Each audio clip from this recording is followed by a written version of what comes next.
Le 30 janvier 2017, le Maroc gagne son retour dans l'Union africaine.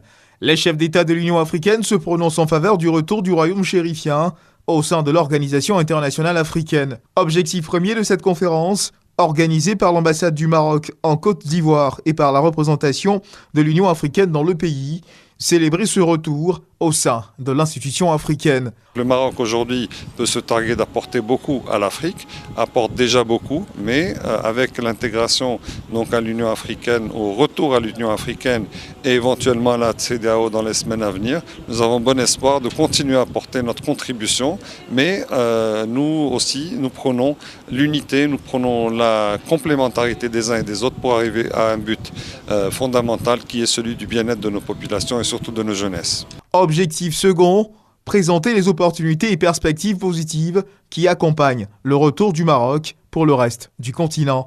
Le Maroc revient avec des potentialités qu'il veut partager. Ce n'est pas tellement l'argent qui compte, c'est un petit peu l'échange. Il va y avoir le fameux projet de gazoduc entre le Nigeria et le Maroc qui va profiter à toute la région. L'implantation des sociétés marocaines et des groupes marocains en Côte d'Ivoire, c'est quand même un pays qui capte toute l'attention des grands opérateurs marocains à tous les niveaux. C'est vers ça qu'il faut aller un jour, un brassage intense, parce que de toute façon, nous sommes tous du même continent, de la même culture, nous avons les mêmes exigences, nous avons aussi les mêmes problèmes.